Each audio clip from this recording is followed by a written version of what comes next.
අලුත් අය channel එක subscribe කරලා bell icon එක all කරන්න පරණ අය දිගටම අපිත් එක්ක රැඳිලා ඉන්න. ඉතින් ආයුබෝවන් සුබ දවසක් කියලා පිළිගන්නවා ආදරණීය යාළුවෝ හැමෝම අදත් අපේ YouTube channel එකට. ඉතින් වෙනද වගේම අදත් ඔයාලට අරගෙන එන්නේ deriv.com එහෙම නැත්නම් deriv trading broker ගේ strong tick strategy එකක්. ඉතින් සමහර අය tick වලට කැමති, සමහර අය minute වලට කැමති, සමහරු දෙකම කරනවා, සමහරු රොබට්ලත් එක්ක වැඩ කරනවා. ඉතින් සමහරු මේ ඔක්කොම කරනවා. ඉතින් මෙන්න මේ විදිහට තමයි මේ platform එකේ ගොඩක් අය වැඩ කරන්නේ. ඉතින් මේ deriv කියන්නේ අතීතයේ අපි කතා කරේ binary option කියලා. අවුරුදු 25ක් පරණ ලෝකේ පරණම trading broker කෙනෙක්. ඉතින් අපිත් ඒ නිසා තමයි මෙයත් එක්ක විශ්වාසයෙන් වැඩ කරගෙන යන්නේ. ඒ වගේම තමයි deposit withdrawal ගොඩක් පහසුයි. payment agent ලා ඉන්නවා. එතනින් එහාට P2P යන්න පුළුවන්, Binance එකට ගන්න පුළුවන්. ඔයාලට විවිධ ක්‍රම හරහා මේකේ deposit withdrawal කරගන්න පුළුවන්. ඉතින් ඒ වගේම verification පැත්තත් ගොඩක් ලේසි ඔයාලට කරන්න. ඉතින් මෙන්න මේ හේතුන් ගොඩක් නිසා. ඒ වගේම trade type, markets, ඊට පස්සේ tick minute, contract type. ඉතින් මෙන්න මේ ඒ හැම හේතුවක් නිසාම තමයි අපි මේ deriv.com කියන site එක තෝරගෙන තියෙන්නේ අපේ trading වැඩ කටයුතු වලට. ඉතින් මේකෙන් ගොඩක් අය ලාභ ලබන පිරිසක් ඉන්නවා. මම දැනුවත්වම ඉතින් ඒගොල්ලෝ බොහොම ඉවසීමෙන් බොහොම සැලැස්මකට අනුව හරි මෙතඩ් එකකට ඒගොල්ලෝ වැඩ කරගෙන යනවා. හරි දැනුමක් ඇතුව. ඉතින් ඕගොල්ලොත් අනිවාර්යයෙන්ම හොඳ ඉගෙනීමක්, හොඳ ඉවසීමක් එක්ක මේ ට්‍රේඩින් බ්‍රෝකර්ත් එක්ක වැඩ කරන්න ඔයාලටත් ජීවිතේ ඉස්සරහට යන්න පුළුවන්. ඉතින් ඒ වගේම මතක් කරන්න ඕනේ ට්‍රේඩින් කියන රිස්ක් එකක්. ඒක මම හැම වීඩියෝ එකම හැම තැනකම කියන දෙයක්. ඒක ඩෙරිව් විතරක් නෙවෙයි, XM ට්‍රේඩින් වේවා, Binance වේවා, වෙන මොන ට්‍රේඩින් බ්‍රෝකර් ගත්තත් ට්‍රේඩින් කියන රිස්ක් එකක්. ඒක මොකද අපි ගන්න එන්ට්‍රි එකක් ලොස් වුණොත් ඒ අපි ගන්න මුදල අපිට නැති වෙලා යනවා. ඒ නිසා හරි තැනදී හරි එන්ට්‍රි එක ගන්න, හරි විදියට ඉගෙන ගන්න, හරි ස්ට්‍රැටජි යූස් කරන්න, හරි ඉන්ඩිකේටර්ස් යූස් කරන්න ඔයාලට පුළුවන් හොඳ ගමනක් යන්න. ඉතින් ඕක තමයි සාරාංශයක් විදිහට ඩෙරිව් එක ගැන කියනවා නම් කියන්න තියෙන්නේ. ඩෙරිව් එකේ වැඩ කරනවා නම් ඒ වැඩ කරන අයට දෙන්න තියෙන උපදෙස් වෙන්නේ. ඉතින් ඔයාලා දන්නවා මම channel එකේ වැඩි හරියක් කතා කරන්නේ මේ ඩෙරිව් කියන ට්‍රේඩින් බ්‍රෝකර් ගැන. අපි බලනවා ඉස්සරහටත් ඒ කියන්නේ ගොඩක් දේවල් තියෙනවා, ඉන්කම් දෙන දේවල් තියෙනවා. දැන් සමහරු AI වීඩියෝස් හදමු, මෙහෙම කරමු. එකක වීඩියෝස් අපිත් දකිනවා. නමුත් ඒ හැම දෙයකම හැමෝටම කරන්න බෑ. මොකද ගොඩක් ඒවට ලොකු මුදලක් ගෙවන්න ඕනේ මාසිකව. ඉතින් බිගිනර් කෙනෙකුට ලොකු මුදලක් මාසිකව ගෙවලා ඒ වගේ software එකක් purchase කරලා එහෙම දෙයක් කරගෙන යන්න අපහසුයි. ඉතින් අපි plan කරන්නේ පොඩි මුදලක් අපිට ඩෙරිව් එකේ ඩොලර් 10000ක් වලට හම්බ වෙනවා. මෙන්න මේ වගේ ඩිමෝ එකේ ප්‍රැක්ටිස් කරන්න. ඊට පස්සේ ඔයාලට රියල් එකට සල්ලි දාගත්තම ඔයාලට පුළුවන් ඩොලර් 10ක් උනත් දාගෙන පොඩියට ඉගෙනගෙන යන්න. රයිට්. ඉතින් ඒක තමන්ගේ අතේ තියෙන වැඩක්. ඉතින් අපි වීඩියෝ එකක් හදලා අප්ලෝඩ් කරලා YouTube එකේ හරි TikTok එකේ හරි ඒකේ views ගන්න වැඩි වෙනවත් එක තමයි අපිට ඉන්කම් එකක් එන්නේ. ඒකටත් සෑහෙන වැඩ තියෙනවා කරන්න. නමුත් මෙතන අපිට එහෙම නෑ. මෙතන අපි ගන්න එන්ට්‍රි එක වින් කරනවා නම් අපිට වෙලෙම අපේ මුදල ඇවිල්ලා තියෙනවා. හරි. ඉතින් ඔන්න ඔක තමයි ওই දෙකේ වෙනස. නමුත් ඔයාලට මම කියන්නේ නැහැ මේ දේවල් නොකරන්න කියලා. ඒ දේවලුත් කරන්න ඔයාලා try කරන්න. ඩෙරිව් එකේ ට්‍රේඩින් කරන අතරේ තවත් අලුත් දේවල් කරන්න, අලුත් විදියට හිතන්න, ගොඩක් දේවල් මේ ලෝකේ තියෙනවා අමතර ආදායමක් උපය ගන්න පුළුවන්. ඒ දේවල් ස්ටඩි කරලා ඉස්සරහට කරගන්න. හරි. ඉතින් මතක් කරන්න ඕනේ මේ වෙනකන් channel එක subscribe කරලා නැත්නම් channel එක subscribe කරලා bell icon එකත් all කරලා තියාගන්න. ඒ වගේම description එකට යන description එකේ තියෙනවා ඩෙරිව් වෙබ්සයිට් එක අලුතෙන් හදන අයට link එක. ඒ link එකෙන් වෙබ්සයිට් එක හදන්න. හදලා මට message එකක් තියන්න. ඔයාලට අපේ free signal channel එකට join වෙන්න හැකියාව තියෙනවා. ඒ වගේම මේ වෙනකන් trade කරලා ගොඩක් අය accounts අතහැරලා ඉන්නවා. මට ගොඩක් අය කතා කරලා තියෙනවා දැන් trade කරන්නේ නැහැ අයියේ. මේ loss වෙලා තියෙන්නේ. අපි මෙහෙම අතහැරලා ඉන්නේ මෙහෙමයි. එයාලට පුළුවන් අලුතෙන් account එකක් හදලා අලුතෙන් පටන් ගන්න. අනිවාර්යයෙන්ම මම එයාලට උදව් කරනවා. එයාලගේ ඒ දේවල් සාර්ථක කරගන්න. හරි. ඉතින් ඒ මතක් කිරීමත් එක්ක අද මම කතා කරන්න හදන්නේ ඕව අන්ඩර් ට්‍රේඩ් ටයිප් එකේ අන්ඩර් කියන කොන්ට්‍රැක්ට් ටයිප් එකට යන ස්ට්‍රැටජි එකක්. ඉතින් මේක ලොකු රිස්ක් එකක් අපි ගන්නෙ නැහැ. රිටර්න් රේට් එක සාමාන්‍යයෙන් ටිකක් අඩුයි, රිස්ක් එක ගොඩක් අඩුයි. ඒ අඩු විදියට තමයි අපි මේ ප්ලෑන් කරලා තියෙන්නේ. ඒ වගේම මේකට අපි මනි මැනේජ්මන්ට් එක යූස් කරනවා. ඔයාලා දන්නවා මනි මැනේජ්මන්ට් එක ගැන. නොදන්න අය ඉන්නවනම් කතා කරන්න මම කියලා දෙන්නම්. මනි මැනේජ්මන්ට් එක අවශ්‍යයි ඉන්නවනම් කියන්න මම එයාලට මනි මැනේජ්මන්ට් එක දෙන්නම්. මොකද මම ඔයාලා හැමෝටම නොමිලේ දෙන්න පුළුවන් හැම දෙයක්ම නොමිලේ දීලා තියෙනවා. ඉස්සරහටත් ඒ දේවල් ලබා දෙනවා. රයිට්. අපි බලමු මේක ලොකුවට හිතලා කරන්න ඕන දෙයක් නෙමෙයි. අපිට ඉක්මනට මේ වැඩේ කරගන්න පුළුවන්. ඉතින් මේ දේවල් ඕගොල්ලෝ ඩිමෝ එකේ කරන්න, ඩිමෝ එකේ කරලා සක්සස් නම් රියල් එකට ඇප්ලයි කරන්න. රයිට්. මෙතනට එන්න මාකට් එක අපි වෙනස් කරගන්නවා. volatility 75 index විදියට volatility 75 trade type එක අපි මෙතන දානවා. over under. ඊළඟට මෙතන ටික් එකයි මෙතන LDP එක last digit prediction එක. ඒ කියන්නේ මෙන්න මේ අන්තිම ඉලක්කම අපි මෙතන මාරු කරනවා 7 විදියට. ඒ කියන්නේ අපි ගන්නේ අවසාන ඉලක්කම 7ට වඩා අඩු ඉලක්කමක් එන විදියට තමයි අපි මේක පර්චේස් කරන්න. කියන්නේ digit under එකක්. right. ඊට පස්සේ මම මෙතන 1 කියලා මේක දාගන්නම්. ඊට පස්සේ මට බලා ගන්න පුළුවන් මේකේ pay out එක. pay out එක වෙන්නේ $1.740. මෙතනින් මේක ඕපන් කරාම මෙතන 1.740 මම දාලා තියෙනවා. රිස්ක් කැපිටල් එක මෙතන 40ක් කියලා දාලා තියෙන. මේක ඕගොල්ලෝ කැමති ගානක් දාගන්න. එහෙම ප්‍රශ්නයක් නැහැ. ඒ කියන්නේ ඔයාගේ තියෙන සම්පූර්ණ මුදල නෙවෙයි. ඔයාගේ තියෙන මුදලෙන් යම්කිසි අගයක්. ඒ කියන්නේ $50ක් තියෙනවා. $10ක් හරි 15ක් හරි දාන්න. මොකද ඒක තමයි රිස්ක් කැපිටල් එක. මොනවා හරි හේතුවකින් ගන්න ඉන්ට්‍රෙස්ට් එක ලොස් වුණොත් ඔයාට නැති වෙන්නේ රිස්ක් කැපිටල් එක. ඒ කියන්නේ මෙන්න මෙතනට මේ දාන මුදල විතරයි. ඔයා සම්පූර්ණ කැපිටල් එක මෙතනට දැම්මොත් ඔයාගේ සම්පූර්ණ කැපිටල් එකම වොෂ් වෙලා යනවා. ඒ නිසා කවදාවත් එහෙම දාන්න එපා. තමන්ගේ තියෙන කැපිටල් එකෙන් යම් කිසි මුදලක් විතරක් මෙන්න මෙතනට දාන්න. ඊට පස්සේ මෙතන ටෝටල් ට්‍රේඩ්ස් 10ක් ප්ලෑන් කරලා තියෙනවා. වින් කරන්න ප්ලෑන් කරනවා 6ක්. පේ අවුට් එක 1.740යි. මොකද මේක රිස්ක් එක ගොඩක් අඩුයි. ඒ අඩු නිසා තමයි මම 10න් 6ක් වින් කරන්න ප්ලෑන් කරන්නේ.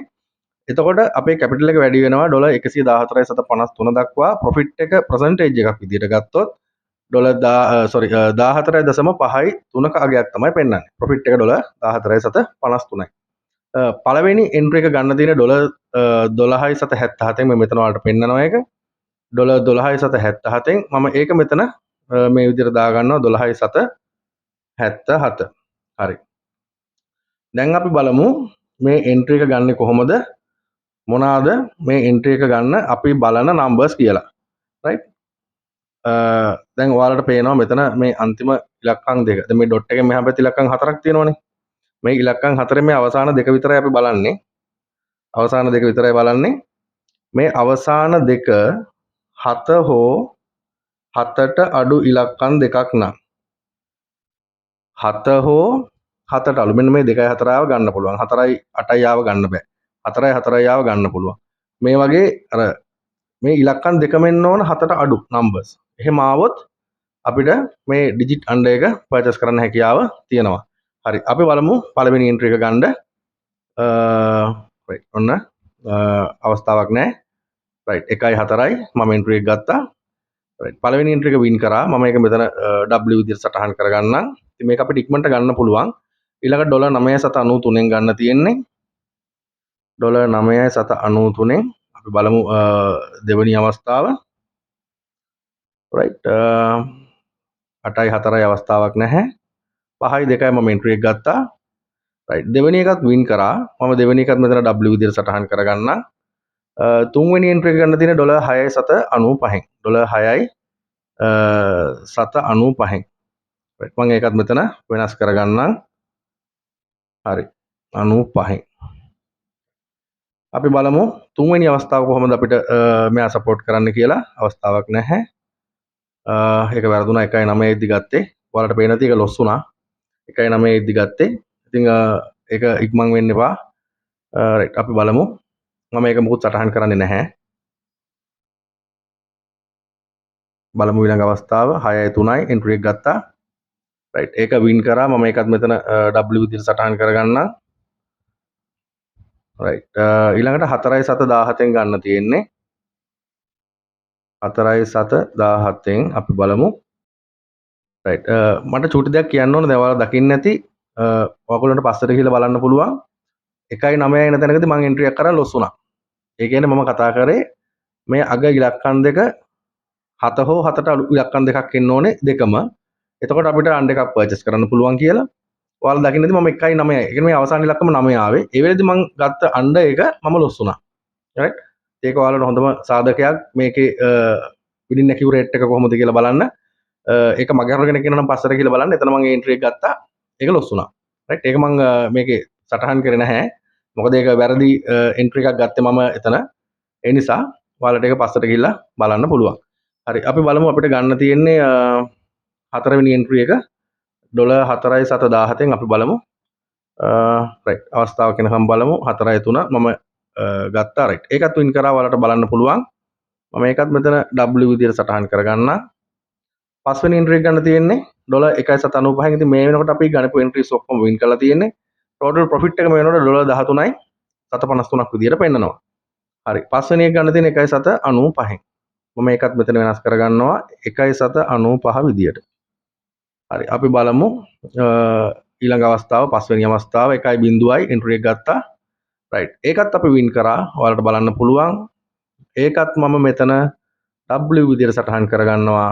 අපේ අවසාන එන්ට්‍රි එක නැත්නම් 6 වෙනි එන්ට්‍රි එක. ඒ කියන්නේ අපි දැන් පහක් කරන් ඉවරයි. පහම වින් කරලා තියෙන්නේ. 6 වෙනි එක කරන් 6 වෙනි එක වින් කරොත් අපි මේ ගත්ත ට්‍රේඩ් එක සාර්ථකයි. ඩොලර් 7.55න් තමයි ගන්න තියෙන්නේ. මම මෙතන වෙනස් කරගන්නම් 0.755 විදියට. හරි. අපි බලමු 6 වෙනි එන්ට්‍රි එක කොහොමද වැඩ කරන්නේ කියලා. රයිට්. 2යි 3යි එන්ට්‍රි එක ගත්තා. රයිට්. ඒකත් අංක 6න් නැවතුණා. අපි මේ ගණපු ට්‍රේඩ් 6ම වින් කරලා ඉවරයි. හරි. දැන් මෙතනින් ඔයාලට පුළුවන් මේක ටෝටල් කරන්න. මෙන්න මෙතන තියෙනවා ඩොලර් 14යි 753. රයිට්. හරි. එතකොට මෙතන මේකක් අඩු වෙලා තියෙන්නේ මොකුත් නෙමෙයි. ඔයාලට මතක ඇති මම එක එන්ට්‍රි එකක් ගත්තා. මෙතන අවසාන ඉලක්කම 9 ෙද්දි. මේ වීඩියෝ එක පොඩ්ඩක් පස්සට අරන් බලන්න. ඒ 9 ෙද්දි ගත්ත එන්ට්‍රි එක ලොස් වුණා. ඒ කියන්නේ මේක හරියටම අවසාන ඉලක්කම් දෙක 7 හෝ 7ට අඩු ඉලක්කම් දෙකක් ආවොත් ඔයාලා බය නැතුව අන්ඩ එකක් පර්චේස් කරන්න අනිවාර්යෙන්ම අපිට ඒක වින් කරන්න හැකියාව තියෙනවා. හැබැයි දැන් මේ ගන්න මේ දෙන ස්ට්‍රැටජි ඔයාලා අද පාවිච්චි කරනවා. හෙට අනිද්දා එක දිගට පාවිච්චි කරන්න එපා. ඔයාලගේ ඒ සයිට් එක දිගට පාවිච්චි කරන්න එපා. ඔයා මේ ස්ට්‍රැටජි එක අද පාවිච්චි කරනවා නම් හවසට වෙන එකක් පාවිච්චි කරන්න. හෙට තව එකක් පාවිච්චි කරන්න. හෙට හවස වෙන එකක් පාවිච්චි කරන්න. මේක ආයි ගන්න දවස් දෙකකින් තුනකින්. මොකද එකම රටාවකින් වැඩ කරන්න එපා. රටාව පුළුවන් තරම් වෙනස් කරන්න. එතන තමයි සක්සස් වෙන්නේ. රයිට්. මොකද මේ හැම වෙබ්සයිට් එකක්ම හැම දෙයක්ම ඇල්ගොරිතම් එකක් එක්ක යන්නේ. ඒක ඔයගොල්ලෝ දන්නවා. ඒ නිසා පුළුවන් තරම් රටාවල් වෙනස් කරන්න, වෙනස් කර කර වැඩ කරගෙන යන්න. රයිට්. ඉතින් මේක තමයි අද ලෙසන් එක. මම හිතන්නේ ඔයාලට පැහැදිලි ඇති. අපි ගණපු එන්ට්‍රීස් ඔක්කොම මේක වින් කරලා තියෙන්නේ. වැරදි එන්ට්‍රි එකක් ගත්තා ඒක ලොස් වුණා. මම ඒක මෙතන සටහන් කරේ නෑ. වැරදි එන්ට්‍රි එක කියන්නේ අපි කතා කරේ අවසාන ඉලක්කම් දෙක 7 හෝ 7ට අඩු ඉලක්කම් දෙකක් එන අවස්ථාවක්. නමුත් මම එතන එන්ට්‍රි එක ගත්තේ අවසාන ඉලක්කම 9 එන අවස්ථාවකදී. එතකොට ඒක ලොස් වුණා. එතකොට ඔයාලට බලන්න පුළුවන් ඒක ඒ විදිහට ගියොත් මේක ලොස් වෙනවා. මේක මේ විදිහට ආවොත් මේක ප්‍රොෆිට් වෙනවා කියන එක. හරි. ඉතින් මේ දේවල් ඔයාලා ඩෙමෝ එකේ ප්‍රැක්ටිස් කරන්න. ඩෙමෝ එකේ ප්‍රැක්ටිස් කරලා රීල් එකට ඇප්ලයි කරන්න. වීඩියෝ එක හොඳ නම් කමෙන්ට් එකක් ලයික් එකක් දාන්න මතක කරන්න එපා. තව යාළුවෙකුට බලන්න ෂෙයා කරන්න මතක කරන්න එපා. ඒ වගේම channel එක subscribe කරලා නැත්නම් channel එක subscribe කරන්න. bell icon එකත් ඕල් කරලා තියාගන්න. තවත් අලුත් strategy කීපයක් තියෙනවා. ඒ වගේම MT5 එකේ වැඩ කරන විදිය ගැනත් කතා කරන්න ඕනේ. මම කලින් වීඩියෝ එකක් කරා. නමුත් ඒ ගැනත් අපිට වැඩ කරන්න පුළුවන් බොහොම ලේසි ක්‍රම තියෙනවා. ඉතින් ඒ දේවලුත් මම ඉස්සරහට ඔයාලත් එක්ක කතා කරන්න බලාපොරොත්තු වෙනවා. ඉතින් අද දවසට අද පාඩමෙන් සමුගෙන යන්න තමයි සූදානම් වෙන්නේ. ඔයාලා හැමෝටම සුබ දවසක්, ජයග්‍රාහී දවසක්.